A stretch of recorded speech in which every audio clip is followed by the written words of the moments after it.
at that view I go past every single morning. Beautiful.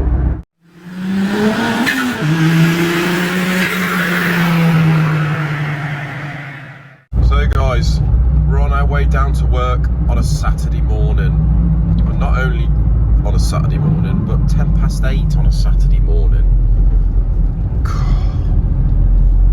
I hope Dave Pritchard appreciates this.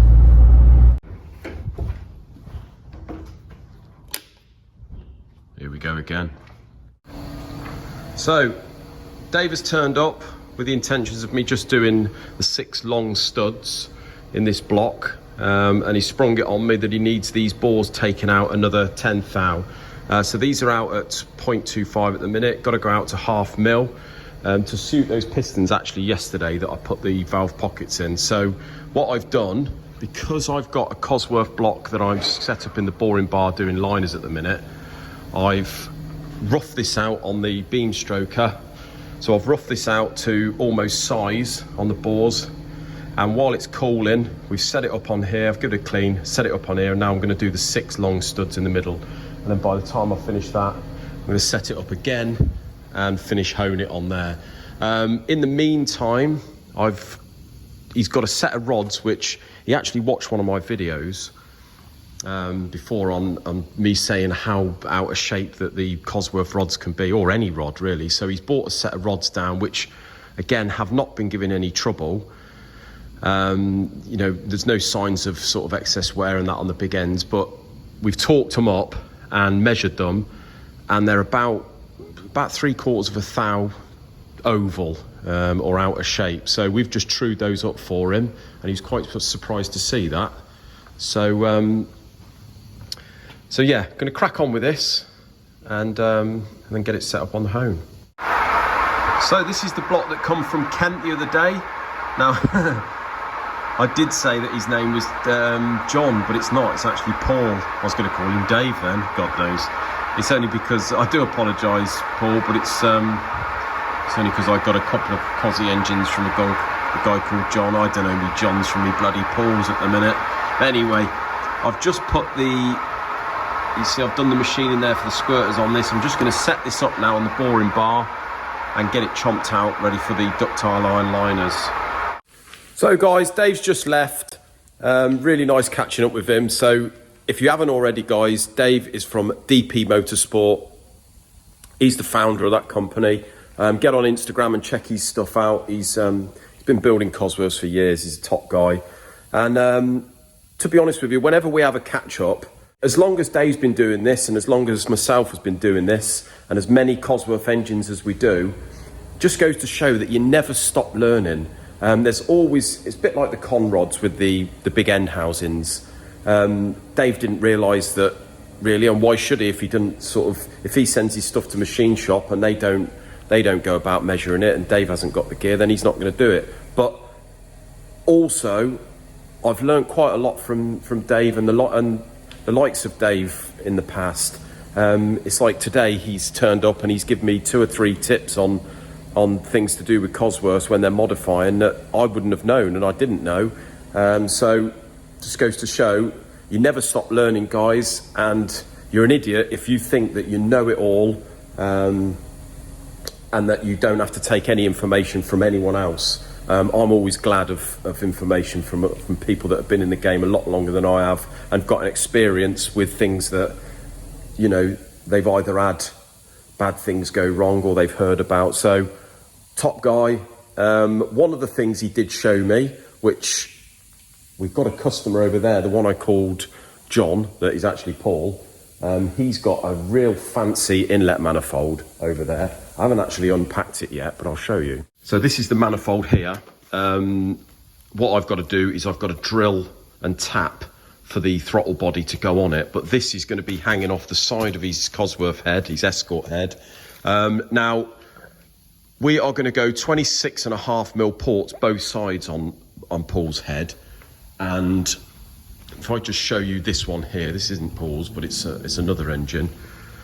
So you've got the inlet here, and apparently when you take these out to 26.5, And Davey's actually had this on his Escort Cosworth before.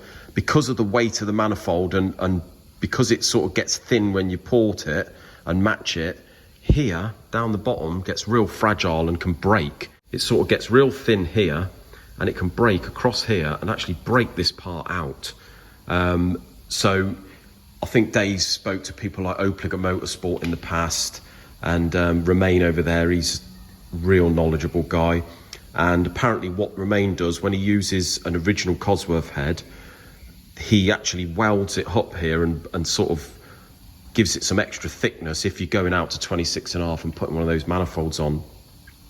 So I'm going to have a chat with Paul next week as that head is going to be ported, and I'm going to see if he wants us to take that, sort of put that weld around there and brace it, because it's probably a good idea. Don't want him to run into trouble in the future. Always learning, always grateful of any advice off anyone, you know, the guys that have been in the game a lot longer than I have. So yeah, just goes to show. He's left me this set of Marla Motorsport pistons, which we're going to, you see the valves have been hitting at some point. We're going to just stick some pockets in those, and those pistons, they're measure for perfect. They'll be absolutely fine to use in something else. Right guys, I'm just spending a little half hour in the office here catching up with some invoices. Just thought I would show you the little routine that I've got with the purchase and the sales invoices. So first of all, we use Sage accounting here, so that is got all our purchases and sales invoices in there. Although we don't do our own VAT or whatever, we get our accountant to sort that. I just basically thought I would show you the way we go about doing a job card and making sure that we list everything we spend, all the time we spend on a particular job, and the system that we use. So these are our typical job cards. So we've got the date up the top that we took the job in. We've got the customer name and number on here. We've got the vehicle that it's from, any order number that the customer wishes us to use, and the invoice goes in there. Obviously, once the job is invoiced at the end, the invoice number will go on here. Any operations and machining go on here, and the hours or cost goes next to it. So this would be all your labour and your machining. Then you've got your parts underneath, and a lot of the time, if it's a big job, we have to just go on the back. But that's our typical job card. So that's what we use for every job. Now, what I do is obviously, on every job, I try to list everything. On the long-term jobs, the ones that go on for months or weeks or whatever, we do our best to list everything on it and the price next to it before I put the purchase invoices through the system. But in case they get missed, I've got a sort of routine where I double check everything. So all my purchase invoices go on my desk here. I input them on a daily basis. A lot of people would just let them stack up, just give them to the account at the end of the week or month or whatever and let them sort them out. But I insist that they are inputted into my Sage system. And the reason for that is when we do a job card, say we've got a job on the go for about 3 months, we forget 1 or 2 items on here when it comes to doing the invoice. What I do, if I put this job number into Sage under the purchases, all the purchases that I've spent on that particular job number will come up on the system, so I can double check that with the job card and make sure that I am charging everything out and we're not missing anything. If I didn't input them and just give them to the account, then you know they might not use our job card number and I'd have no reference, so I might miss a few things, you know. So I make sure that I do that. Once the purchase invoices are done, I put them in order of the job number. I put the job number up there, so that number there will go up the top of the invoice and the invoice will go into its own folder. I've got a separate invoice folder here for the sales invoices, so these are all the customers' invoices in numerical order. I can also, instead of going into the system to reference back, I can always go into the folders and look under the job number. Because I do them in numerical order, all the jobs say there for 5505, all the purchases will be under that, so I can double check.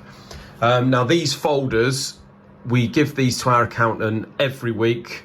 Sharon comes in every Wednesday to pick up the folder, and she will double check and just make sure I've inputted everything right and all the numbers tally up. Sometimes, you know, you can input numbers and it will come up with a different, it will sort of round it up or down on the VAT. So she makes sure that's all right.